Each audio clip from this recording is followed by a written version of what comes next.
Mesdames et messieurs, bonjour et bienvenue à votre émission La Tribune des Éditos. C'est un rendez-vous de votre télévision Twi TV pour décrypter, analyser et parcourir l'actualité nationale et internationale à travers les commentaires des différents médias.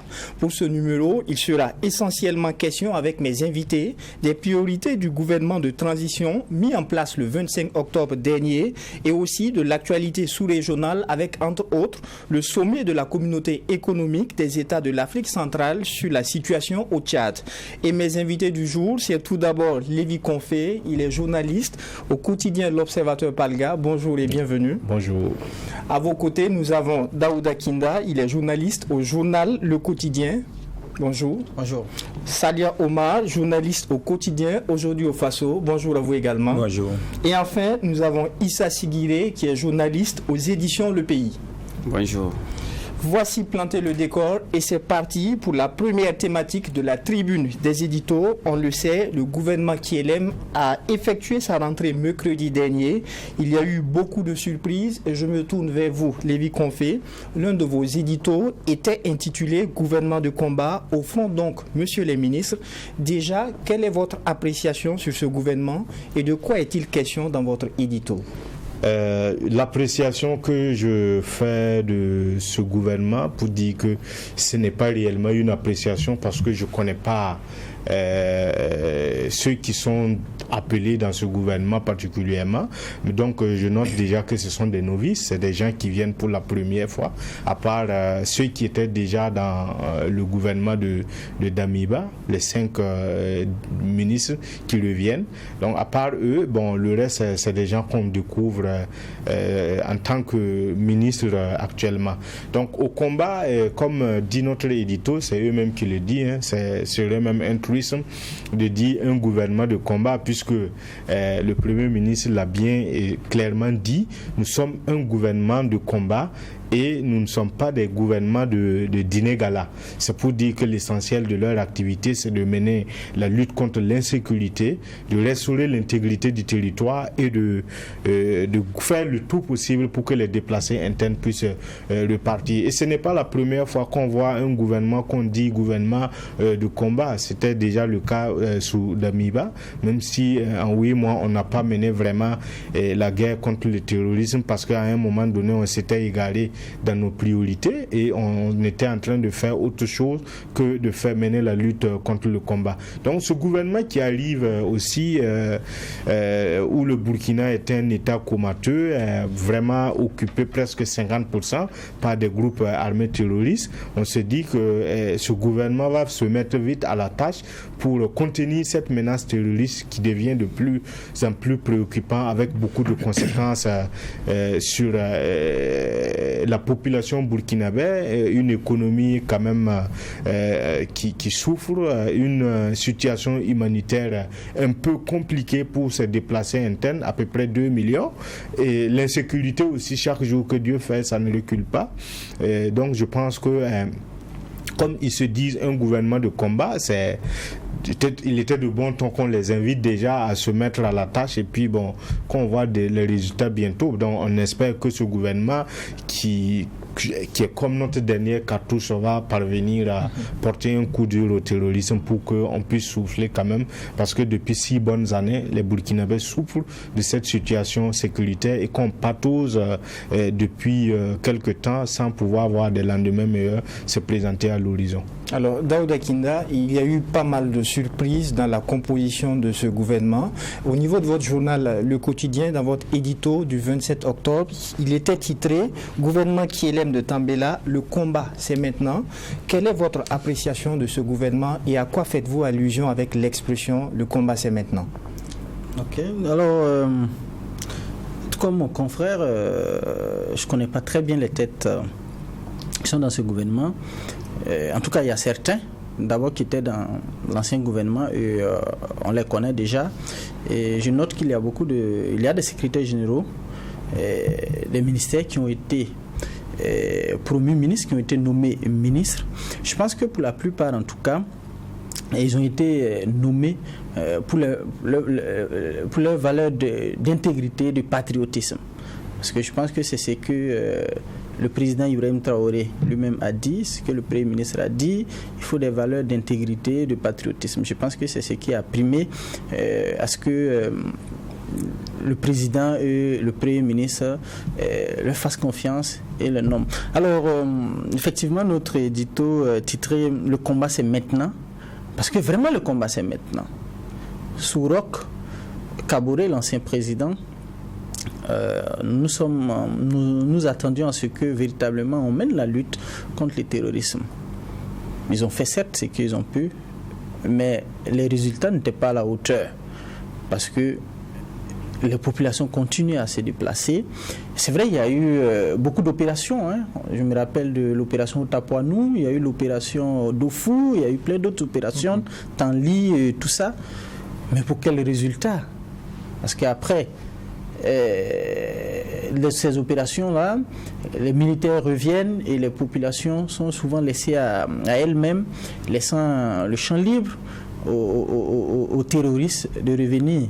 Sous Damiba également, c'était ça. Nous n'avons pas vu véritablement le combat.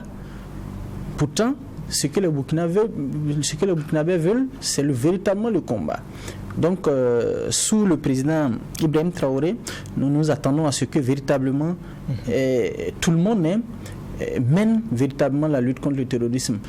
C'est vrai, il y a beaucoup de priorités, mais la priorité des priorités, c'est la lutte contre le terrorisme, le retour des déplacés internes dans leur localité d'origine, le redéploiement de l'administration, parce que ça ne sert à rien de mener des actions offensives sans qu'on ne redéploie pas l'administration dans ces localités-là. Parce que les populations ne peuvent pas retourner chez elles vivre de façon esselée comme ça. Donc il faut redéployer l'administration dans ces localités-là pour permettre à ces populations-là d'être rassurées.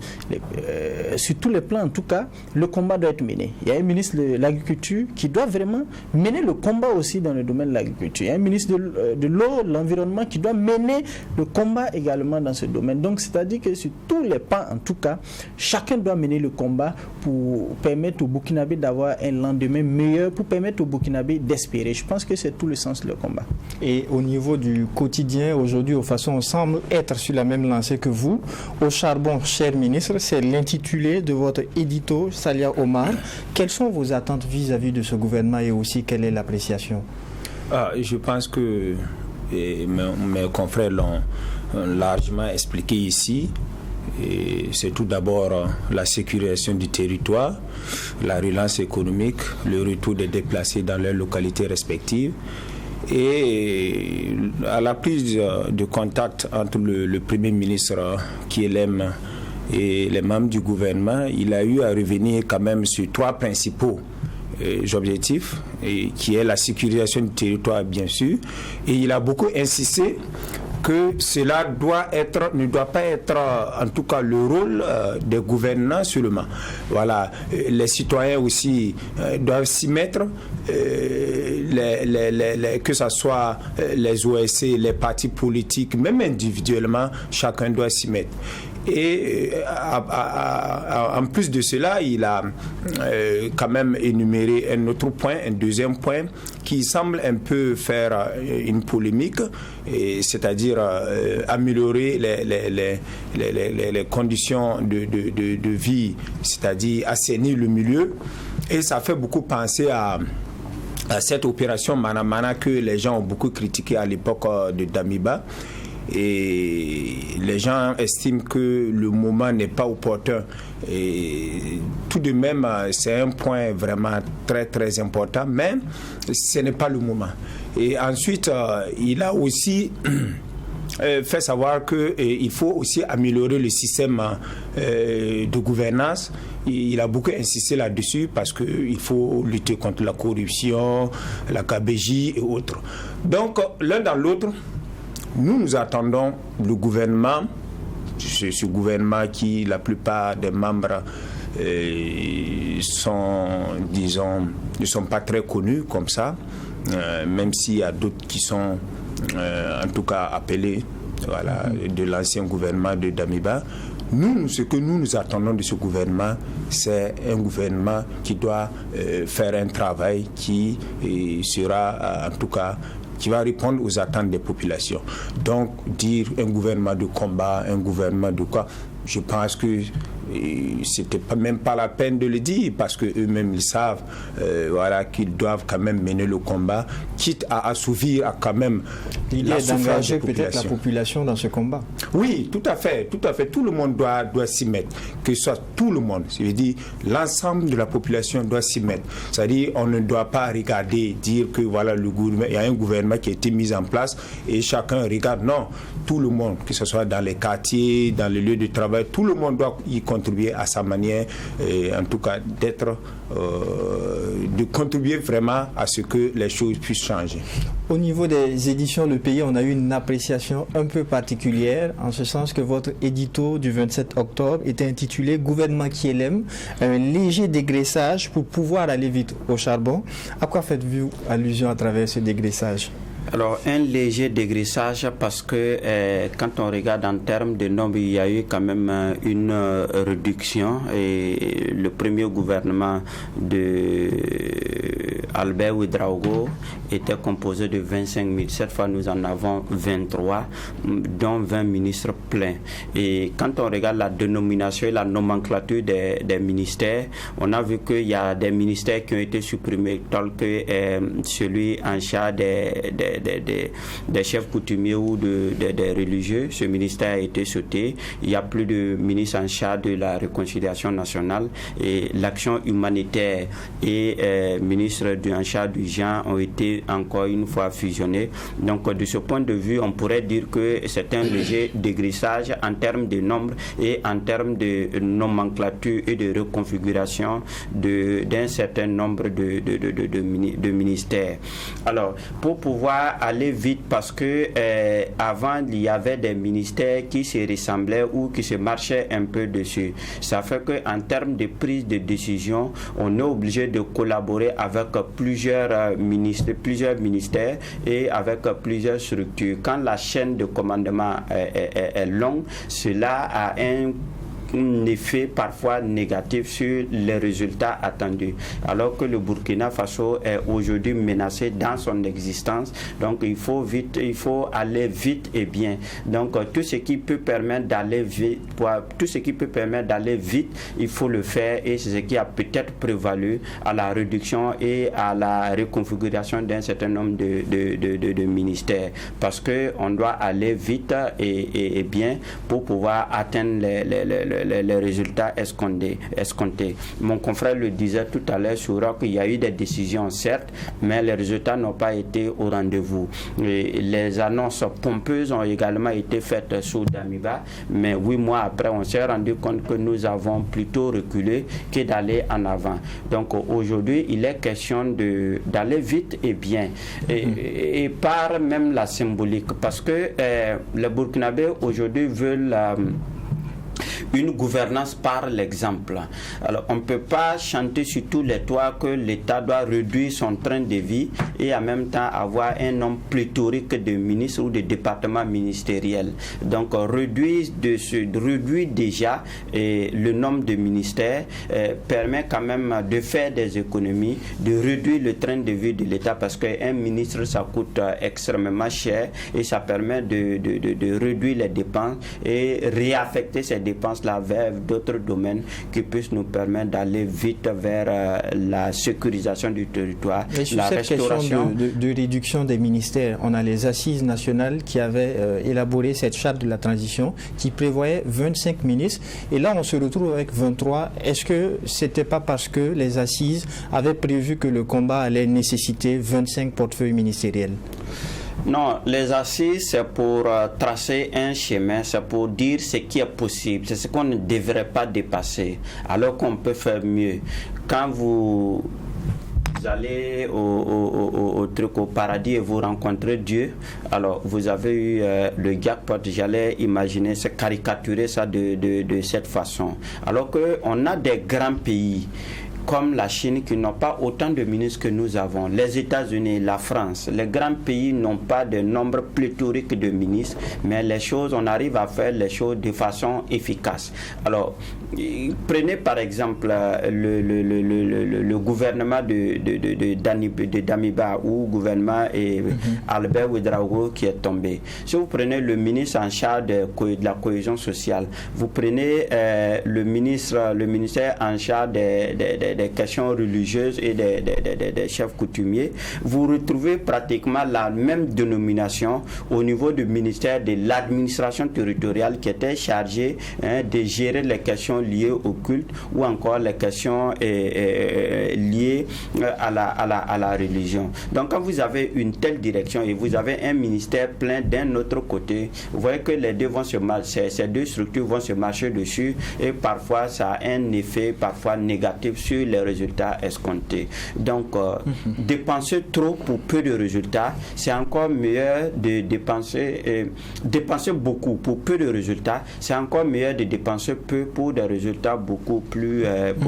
importants qui puissent impacter la vie de la nation aujourd'hui. D'accord. Alors, Lévi Confé, il y a eu cette explosion au niveau de la rentrée gouvernementale. Le Premier ministre qui dit « Nous ne sommes pas un gouvernement de dîner-gala ». L'expression a fait un peu les choux gras des médias au niveau de la presse écrite. En termes de rendu, quelles sont vos attentes réelles ? Aujourd'hui, je vois mal, par exemple, un ministre venir parrainer, par exemple, un Djangioba ou bien autre chose, en fait. Aujourd'hui, l'essentiel, ce qui nous préoccupe aujourd'hui en tant que Burkinabé, si nous sommes dans le même pays, c'est bien la situation sécuritaire. Et vous savez qu'aujourd'hui, quand on dit que les terroristes ne sont pas très loin de Kaya, c'est à peu près une centaine de kilomètres de Ouagadougou. Quand on voit les terroristes à la porte de Kongoussi, c'est à une centaine de kilomètres de Ouagadougou. Aujourd'hui, ce qui nous préoccupe, pour qu'on puisse revenir à des dîners galas, c'est de retrouver la sécurité, de ramener nos déplacés internes dans leur localité d'origine. Je rappelle qu'aujourd'hui, c'est plus de la moitié de notre territoire qui échappe à notre contrôle. 40%. Effectivement, mais dans cette situation, on ne peut pas se permettre de faire des dîners galas, de se préoccuper de ce qui n'est pas essentiel pour moi, parce qu'aujourd'hui, tout ce qui nous retient, qui en tout cas mobilise l'attention des populations, c'est la sécurité. Et aujourd'hui, je ne vois pas un ministère qui ne va pas aller dans ce sens-là. Parce qu'on a besoin de la sécurité pour développer, on a besoin de la sécurité pour que les enfants puissent aller à l'école correctement. On a besoin, la sécurité est à la base de tout. Et si on ne l'a pas, c'est sûr que même les dîners galas qu'on veut organiser, on ne pourra pas le faire. Si l'insécurité s'installe un peu partout dans le pays, on ne pourra plus aller, en tout cas, s'offrir le plaisir qu'on veut. Donc c'est pour dire que quand il dit que c'est un gouvernement de combat, c'est aussi un engagement pour tous ceux qui sont membres de ce gouvernement-là, qu'ils sont venus pour un travail précis, et la préoccupation essentielle, c'est bien la sécurité qu'il faut restaurer et reconquérir le territoire national. Alors, Daouda Kinda, au niveau de l'Observatoire Palga, on l'a dit tantôt, on a à peine environ 40% du territoire qui est hors de contrôle, et le Premier ministre, on le sait, l'a dit, au niveau des priorités, il s'agit également d'améliorer la qualité de vie des populations. Et vous vous interrogez dans votre édito du 28 sur la question de savoir est-il possible d'améliorer la qualité de vie de ces populations dans un pays occupé à plus de 40% par les terroristes. Justement, parce que pour revenir un peu sur la question du dîner gala, je pense que le Premier ministre, tout simplement, il veut faire comprendre que ce n'est pas un gouvernement de prestige. Ce n'est pas un gouvernement de prestige et que la priorité actuellement, c'est la lutte contre le terrorisme. Justement, peut-on véritablement améliorer les conditions de vie lorsque plus de 40% du territoire est sous occupation terroriste? C'est vraiment très compliqué. On ne se rend pas compte, mais la situation est vraiment critique.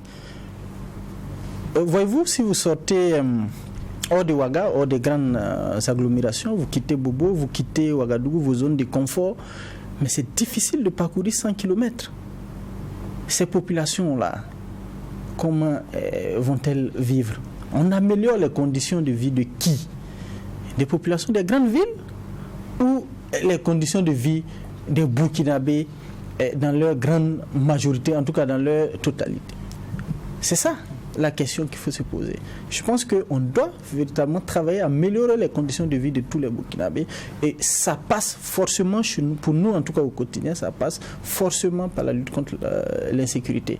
Parce que si on arrive à bouter hors de nos frontières ces hordes terroristes-là, je pense que tout le reste va suivre, parce que tous les objectifs qui ont été déclinés, en tout cas par le gouvernement, tout est tributaire de l'objectif en tout cas primordial, c'est la lutte contre le terrorisme. Une fois qu'on arrive à lutter efficacement contre le terrorisme, les autres vont suivre.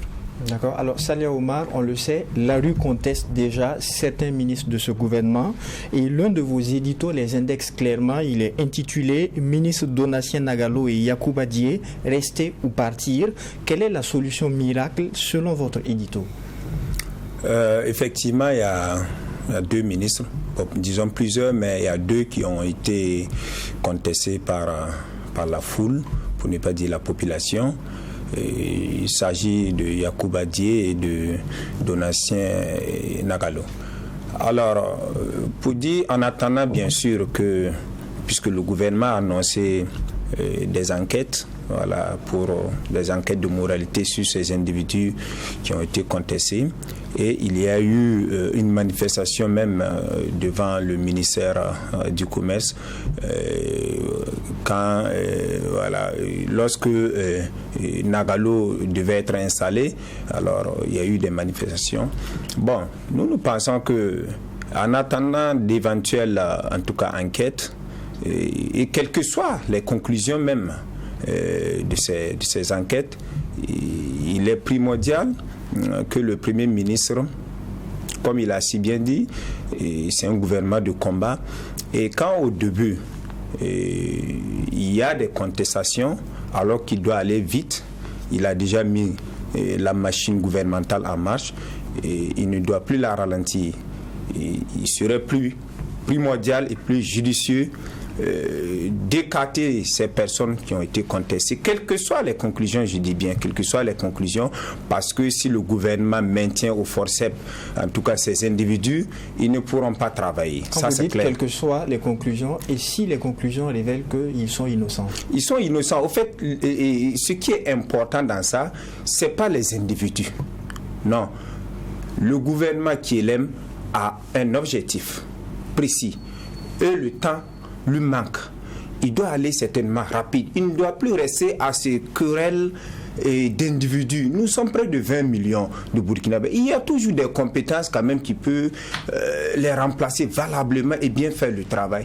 Et nous pensons que non, quelles que soient les conclusions, qu'ils soient incriminés ou pas, nous pensons que non, on doit les écarter, parce que tôt ou tard, même si on les maintient, même s'ils sont clean, voilà, en attendant que les enquêtes révèlent ce qu'il y a réellement, ce qui s'est passé réellement, il est de bon ton de les écarter et de mettre des personnes, en tout cas compétentes, qui peuvent faire le travail. Imaginez-vous un temps soit peu que voilà, on les maintient là-bas, et que, ça dit, le gouvernement va marcher, mais il y aura toujours des petites querelles, des petites manifestations qui vont quand même entacher le gouvernement de KLM. Donc, pour plus de précautions, il faut les enlever. Mais c'est pas dans le gouvernement de KLM. Il y a eu plusieurs exemples. Vous rappelez-vous au temps de Blaise Compaoré, il y a eu un ministre qui a eu des bisbilles avec un garagiste, mais on l'a enlevé rapidement pour qu'on puisse continuer. Donc, je pense pas qu'il y ait quand même à ce niveau qu'on puisse perdre du temps avec ça. L'essentiel, c'est de les mettre de côté, de trouver des personnes, et il y en a tellement, de les mettre et de continuer et de mettre en marche cette machine gouvernementale, parce qu'on n'a pas le temps à perdre pour ces histoires de trucs de poste. Alors, Issa Sigiré, on en a parlé, vous avez également fait cas dans vos colonnes au niveau des éditions Le Pays, cette affaire de ministre réfutée. Est-ce que c'est un bon départ pour ce gouvernement de transition, et est-ce que l'on en sait un peu plus sur ce qui pourrait les décrédibiliser? Alors, pour moi, c'est une bonne chose. Je fais partie de ceux qui disent que nous devons être exigeants envers nos gouvernants. Ces dernières années, on accuse peut-être la France, les Occidentaux, d'être à la base de tous nos malheurs. alors qu'en réalité, on ne regarde pas ceux qui nous gouvernent. Et ça, c'est très important. Et je suis heureux aujourd'hui qu'on a une population de plus en plus qui est regardante envers un certain nombre de choses. C'est un gouvernement de 23 membres, dont 20 ministres pleins. Et si on doit calculer le pourcentage du nombre de ministres recusés, dont vous parlez tout à l'heure, c'est très minime. Alors, et on a l'habitude de dire chez nous qu'il n'y a pas de fumée sans feu. Maintenant, en attendant, c'est de regarder de près. Parce qu'aujourd'hui, là, on doit gouverner par l'exemple. On a assez gouverné avec des personnes de moralité douteuse, des personnes qui, quelques années ou plus tard, quelques années plus tôt, avaient été fait l'objet de plusieurs enquêtes qui ont révélé des choses sur leur façon de gouverner à la petite échelle. Et quand c'est comme ça, si vous êtes déjà corrompu ou bien vous vous êtes trempé dans des choses pas catholiques, mais quand vous étiez en dessous, quand on va vous nommer ministre, quel sera le résultat que vous allez offrir au Burkinabé? Donc, de ce point de vue, les gens sont exigeants et ils veulent des personnes qui gouvernent par l'exemple. Alors, souvent, on voit des spots à la télé, à la radio pour sensibiliser, pour dire aux gens de ne pas faire ceci, de ne pas faire cela. Mais aujourd'hui, la communication verbale est en train de montrer ses limites. Aujourd'hui, il faut, en plus de la communication verbale, il faut beaucoup plus de communication non verbale. Et cela passe par les actes, par l'exemple. Aujourd'hui, j'ai été agréablement surpris à l'investiture du ministre en charge de l'enseignement secondaire et primaire et secondaire. Et l'enthousiasme du ministère autour de ce ministre-là. La salle était pleine et il y avait autant de monde dehors que dans la salle. Sans le connaître, on suppose que le ministère l'a déjà accueilli favorablement. Il est accepté par les siens. Et quand on a un peu brossé sa biographie, on regarde son parcours, qui est une personne qui est pratiquement à la retraite, qui serait bientôt à la retraite d'ici la fin de l'année, mais qui n'a jamais été nommé, qui n'a jamais occupé des postes de responsabilité, alors qu'il a commencé d'abord par l'enseignement, et il a été conseiller et il a été inspecteur. Donc, c'est quelqu'un qui maîtrise le ministère. Et tenez-vous bien, des enseignants qui ont monté leur preuve sous la Révolution, parce que la nation appelait. Donc, c'est l'intégrité qu'on recherche. Quand le Premier ministre a été nommé, la population a trois façons de s'exprimer sur des sujets ou sur des personnes quand elles sont nommées. On peut ne rien dire parce qu'on ne connaît pas la personne. On dit bon, on lui accorde le bénéfice du doute. Mettez-le à l'œuvre et nous verrons ce qui adviendra. Ça, c'est une première expression, une première façon de s'exprimer. On peut dire non récusé, comme c'est le cas de certains ministres, au regard d'un certain nombre d'informations dont disposent les manifestants. Tout comme on peut applaudir d'office sans pour autant les voir à l'œuvre. C'est ce qui s'est passé avec le Premier ministre. Quand il a été nommé, les gens étaient heureux, ils étaient contents du casting parce que cela présage déjà d'une bonne gouvernance quand on regarde son passé, quand on regarde ses prises de position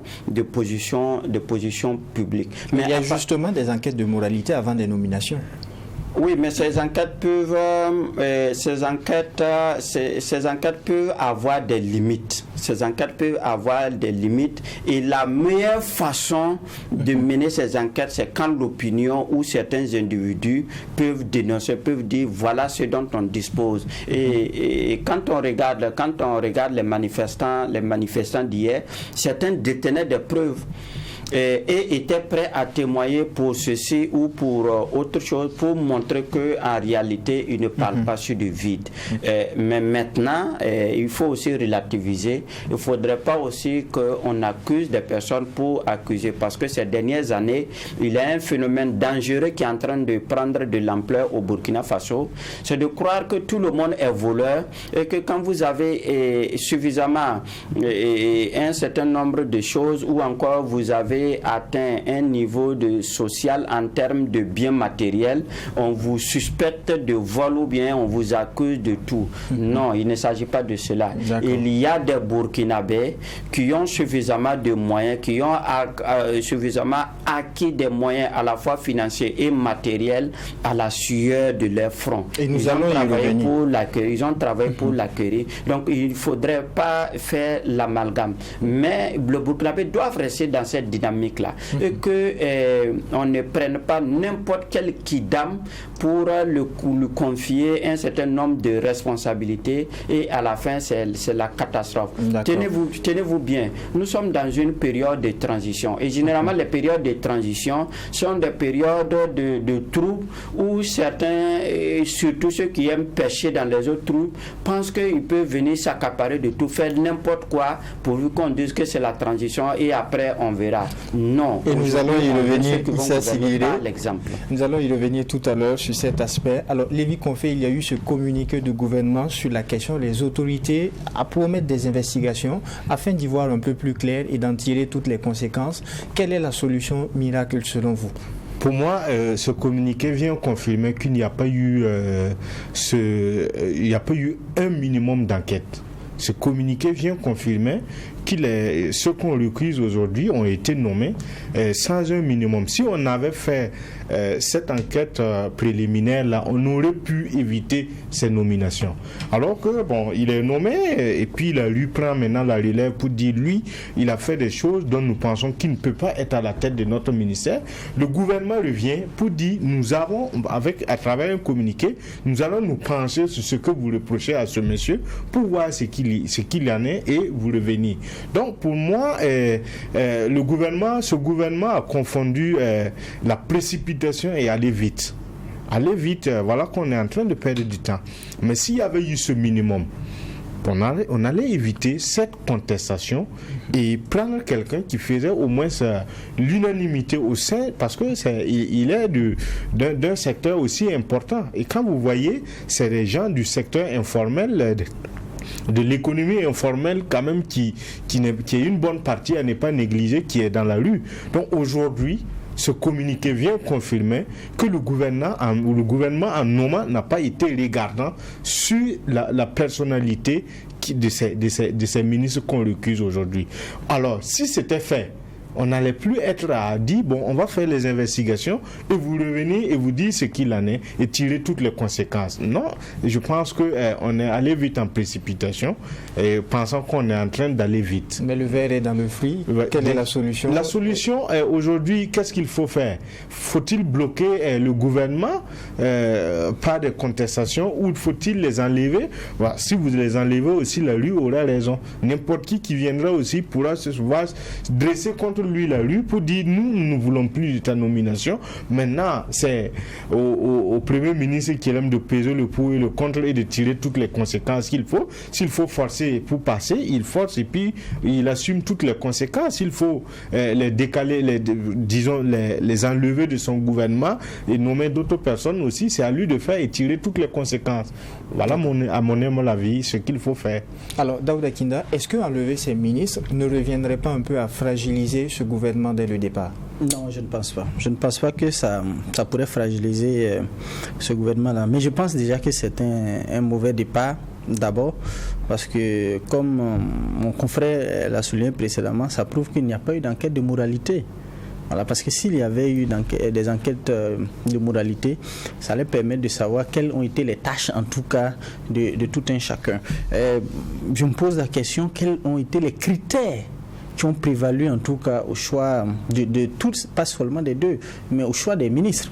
Est-ce par copinage ou bien est-ce les valeurs d'intégrité, de patriotisme? Je disais tantôt que j'ai parlé tantôt de valeurs d'intégrité, de patriotisme, parce que c'est ce qu'on nous a dit, que c'est les valeurs d'intégrité, de patriotisme. Mais quels ont été vraiment les critères? Parce qu'il y a eu beaucoup de bruit. D'accord. Mais selon moi, je pense tout simplement que un vrai Burkinabé, il devrait démissionner, ces deux-là. Un vrai Burkinabé devrait démissionner parce que quel sera...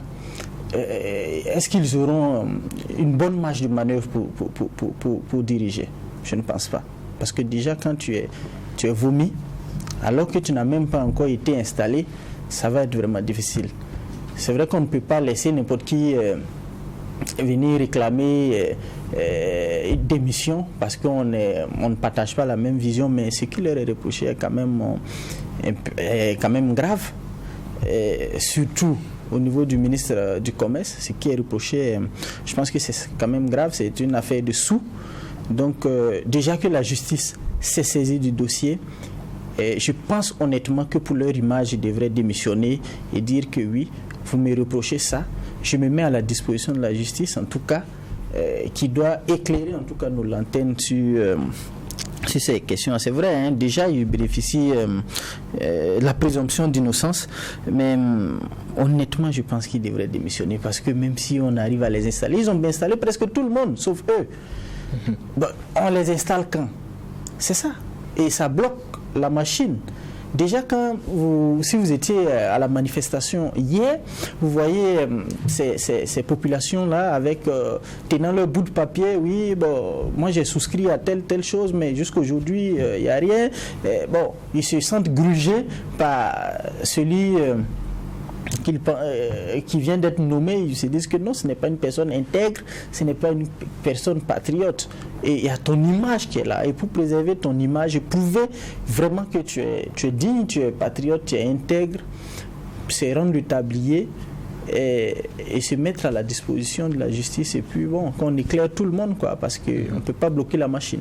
D'accord. Alors, Saleh Omar, pour ce qui est de l'une des premières priorités de ce gouvernement de transition, à savoir la sécurité, on a vu cette mesure du gouvernement portant recrutement de 15 000 VDP au plan national et 35 000 VDP au plan communautaire. Quelle appréciation est-ce que vous en faites? Effectivement, on a vu ce communiqué. En tout, 50 000 VDP doivent être recrutés pour la sécurisation du territoire national. Dans la forme, l'idée est fort louable. C'est un appel à défendre la patrie, chose qui est tout à fait normale quand on est en guerre.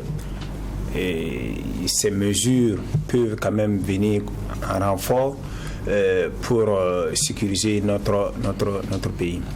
Alors, tantôt maintenant dans le fond, moi mon inquiétude surtout à ce niveau, dans le fond, qu'est-ce qui sera fait? Les enquêtes de moralité.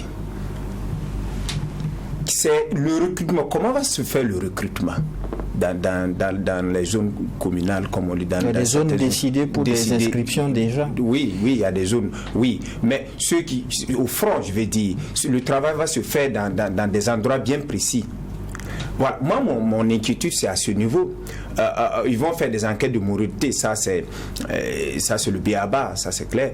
Et il y aura aussi les mesures de recrutement en fonction de là, tout du tout. Moi, mon inquiétude, il ne faudrait pas qu'on ait deux guerres en face de nous. C'est-à-dire, nous avons le terrorisme qui est déjà là, et que nous combattons. Nous voulons recruter 50 000. Vous avez vu avec les 23 ministres, on parlait de ça tout à l'heure. Mes confrères le disent, c'est parce qu'il n'y a pas eu un minimum d'enquête que voilà, il y a ce bruit qui est là. Imaginons 50 000 maintenant, et nous savons qu'il y a certaines zones où on ne veut pas de VDP. Vous êtes d'accord avec moi? Il y a la population elle-même. Oui, la population de certains villages, certaines localités où on ne veut pas de VDP là-bas. Alors, et dans ça, on veut encore recruter 50 000. Moi, mon inquiétude, c'est ça. Est-ce qu'on ne sera pas face à deux guerres? Parce que Et nous savons qu'il y a eu des frustrations par le passé. Il y a eu des dossiers qui n'ont pas été bien gérés. Par exemple, je prends l'affaire de Yirgou. Le dossier Yirgou qui n'a pas eu, on peut le dire, un traitement diligent. Les gens sont frustrés. Il y a certains qui ne sont pas d'accord. Voilà. Et imaginons ces personnes qui n'ont même pas été écoutées par qui que ce soit, ni par la justice, et il a cette occasion, il s'enrôle, il prend une arme. Alors, vous voyez là où je vais en venir. Donc, est-ce qu'on n'aura pas une guerre dans une guerre? Moi, c'est moi mon inquiétude. Sinon, l'idée dans son ensemble est fort louable. Moi, j'aurais préféré que l'armée, qui fait déjà un travail remarquable sur le terrain, puisse déjà travailler à ce qu'il y ait une accalmie. Et après, maintenant, on peut envisager le recrutement de ces 50 000 VDP qui vont s'installer dans ces localités. Puisque le problème, c'est quoi? Quand les forces de l'ordre font un travail, et après, les mêmes personnes reviennent. Alors, si ces 50 000 VDP vont venir en renfort à l'armée et qui vont sécuriser chaque zone, là, ça va permettre au retour des déplacés, ils vont sécuriser leur localité. Ça, c'est bien. Mais pas à l'instant T. Parce que la priorité des priorités, c'est la sécurisation du territoire. Maintenant, si nous devons recruter, je ne sais pas c'est quels critères ils vont décider, mais si on largue ces 50 000 VDP, si toutefois même là on arrive à avoir ces 50 000 VDP, si on largue ces 50 000 VDP, et nous savons que le terrorisme là, il y a beaucoup, c'est trop complexe au Burkina Faso. Il y a des gens qui sont frustrés, il y a des gens qui sont animés par la vengeance. Et ces personnes là sont armées. Qu'est-ce qui peut advenir de tout cela? Donc nous pensons que il faut faire très très attention pour ne pas avoir deux guerres dans un pays qui pourra déjà à cette guerre asymétrique. D'accord, voilà qui est compris. Issa Sigiré, on sait que c'est une idée qui avait déjà été émise sous le précédent régime de Roch Marc Christian Kaboré. Aujourd'hui, c'est chose faite. On annonce le recrutement de 15 000 VDP au plan national, 35 000 au plan communautaire. Qu'est-ce que cela pourrait apporter selon vous? Cela pourrait apporter la solution à la situation dans laquelle nous sommes. Populariser la guerre dans laquelle nous sommes. Personne d'autre. Je dis personne. Ce n'est pas l'armée française, ce n'est pas Wagner, encore moins les Russes qui viendront défendre le Burkina Faso à la place des Burkinabés. Moi-même, j'aurais suggéré qu'on prenne au moins 20 personnes par village sur les 8000 villages. Et tant qu'on ne va pas populariser cette guerre, on ne va pas la gagner. Il y a eu des opérations, certains l'ont relevé ici sur ce plateau. On a eu des opérations au Tapuanou, l'opération Ndofu. Il y a eu quoi? L'armée allait à l'assaut, à chasser les groupes armés. Et il n'y a pas eu, et elle est repartie dans les casernes ou dans les détachements. Et il n'y a pas eu d'autres personnes qui puissent occuper l'espace. Et la nature ayant horreur du vide, les mêmes groupes armés sont revenus. Donc, décentraliser ce recrutement, recruter encore des VDP sur le territoire national, il y a des risques certes, parce que la crise que nous avons connue a créé quand même des grincements au niveau communautaire qu'il faut régler, qu'il faut encadrer. Mais nous sommes tous conscients et nous sommes tous d'accord aujourd'hui que chacun doit retourner dans sa localité d'origine. Et pour y arriver, il n'y a pas eu 1000 façons de le faire. La seule et unique façon, c'est celle-là. C'est-à-dire que recruter des personnes au niveau communautaire et ensuite ces personnes seront formées par l'armée, encadrées par l'armée avec un maillage assez important. Ces derniers temps, on est en train de nous faire croire que les groupes armés, quand ils viennent à des centaines, des milliers et plusieurs. C'est pas... peut-être que c'est un groupe, on peut prendre des milliers, qui font des apparitions dans certaines localités, et ces mêmes milliers-là vont aller faire encore des apparitions dans d'autres localités. Pour moi, cette stratégie est la meilleure parce qu'elle va permettre aux nouvelles personnes, aux VDP qui seront recrutés, pour qu'ils puissent assurer leur propre sécurité. C'est de cela qu'il s'agit. On ne va pas recruter un petit groupatier là-bas pour qu'il aille gérer, pour qu'il aille se battre à Waïguia. C'est pas de cela qu'il s'agit. Ou bien prendre un jeune de Ouagadougou, un mossi de Ouagadougou pour qu'il aille sécuriser Thomas ou Touga. Je prends des exemples. Mais il s'agit de recruter des personnes chargées d'assurer la sécurité, de se battre pour leur propre territoire, se battre pour ta patrie là. C'est ça. Parce que la patrie en miniature, c'est mon village, c'est ma localité, c'est ma commune. Et pour ces localités-là, je peux me battre jusqu'à y perdre la vie, comme l'a dit le président. Et moi, je salue cette initiative et je souhaite même qu'on aille jusqu'au niveau village, de sorte qu'on ait quand même un certain nombre de VDP dans chaque village qui puisse quand même permettre de garder après le passage des forces armées, notamment l'armée ou encore les autres FDS, qui peut-être préparent une grande offensive sur le terrain.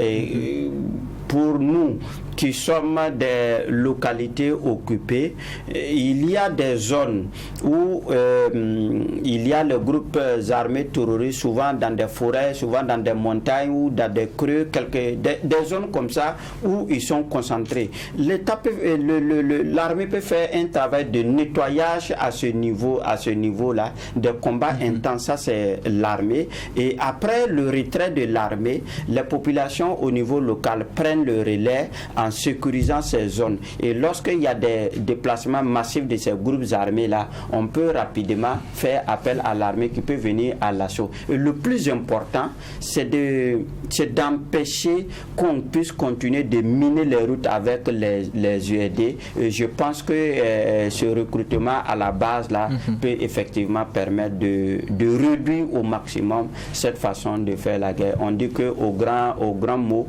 il faut les grands remèdes. Et moi, je pense que ça, c'est un grand remède. D'accord. Alors, Lévi Comfé, dans l'une de vos parutions de la semaine, il est clairement dit que les autorités ont fait l'option de ne pas faire appel au groupe privé russe Wagner. N'est-ce pas l'une des raisons, justement, de ce recrutement massif de VDP? Cela, c'est vraiment la preuve que le capitaine Ibrahim Traoré, contrairement à ce que ses supporters voulaient, veut compter sur ses propres forces. Ceci dit, vous savez, il ne faut pas que les gens érisent le ressenti des individus en règle dans cette guerre. C'est pas parce que telle localité on ne veut pas de VDP que les VDP c'est une mauvaise chose. Vous voyez, les gens prennent vite des raccourcis. On a vu ce qui s'est passé avec Seitenga. Seitenga n'avait pas de VDP, mais il y a eu le carnage de Seitenga. Mais aujourd'hui, une localité comme Albinet doit sa survie à ses VDP. Donc aujourd'hui, il faut attendre de voir quel mode d'emploi il faut faire de ces VDP qu'on va recruter massivement. Et ceci aussi va nous permettre d'éviter que deux individus armés arrivent à déguerpir un village. Quand vous regardez un peu ce qui s'est passé dans une bonne partie de Soum, tel qu'il y a eu beaucoup de localités où c'est 2, 3, 10 terroristes qui viennent à moto avec des armes, qui disent vous avez 72 heures pour quitter les localités. Mais les 72 heures, vous voyez les gens, ils prennent leur clic et clac et quittent la localité. Mais aujourd'hui, si ces villages avaient des hommes équipés et formés, le nombre n'est pas impressionnant, ils peuvent faire face. On a vu des terroristes aller dans des localités où il n'y avait que 20 VDP contre au moins 50 terroristes, mais qui les ont défiés. J'ai toujours dit qu'on ne défend pas son village avec le même engagement que quelqu'un qui est venu en mission pour sécuriser une localité. Ce n'est pas la même chose. Tu as beau être militaire formé, si ton engagement n'est pas aussi comme celui qui défend bec et oncle son village, vous allez tomber, le village va tomber, la localité va tomber. Donc pour moi, c'est la preuve que les autorités actuelles veulent compter sur leurs propres forces au lieu de faire appel à une sécurité privée qui va venir, dont on connaît bien sûr là où ça va aboutir avec des... En tout cas, je dis que entre deux mots, en tout cas, c'est toujours mieux à choisir. Voilà, il y a le moindre qu'il faut prendre, et moi je pense que en choisissant de recruter massivement ces VDP, nous avons une partie de solution à cette insécurité ambiante dans laquelle nous vivons depuis quelques années. D'accord. Alors, Daouda Kinda, oui. Sans vous interrompre, les grandes guerres ont été gagnées par les populations civiles. Et remarquez la guerre du Vietnam. Quand on compare l'armement des Américains et ce que les Vietnamiens avaient, c'était le jour et la nuit. Mais malgré tout, les Vietnamiens ont gagné cette guerre. Et moi, je pense que ça, c'est l'unique façon, et comme il a relevé, quelqu'un qui défend son village, la terre où est enterré ses grands-pères, ses pères, ses mères, ses sœurs, et quand il défend ce village, ce n'est pas le même engagement que celui qui est venu défendre son salaire. D'accord. Et sur la question, il y a eu, au cours de la semaine, vous avez eu l'article au niveau du quotidien qui faisait cas de l'attaque survenue au niveau de Djibo. Il s'agissait de la base du régiment interarmes de Djibo. Vous avez titré dans votre parution du 26 « Dose de rappel pour le capitaine Ibé ». Quelle est l'interpellation exacte que vous avez voulu donner à travers cet édito? Non, c'est lui rappeler que tout est urgent, comme lui-même il a dit. Voilà, parce qu'on était là, on était toujours dans l'attente du gouvernement. On attendait le gouvernement qui tardait un peu à venir. Donc, nous avons rappelé que c'est urgent, il doit quand même former l'équipe gouvernementale, mais c'est déjà chose faite. Mais je voudrais réagir rapidement sur cette question des VDP. Je pense que c'était mal nécessaire. Un mal parce que la guerre, c'est la chose en griffe de l'armée. C'est la chose de l'armée et ce n'est pas le travail des supplétifs. Mais on se rend compte actuellement dans notre contexte là que l'armée est submergée.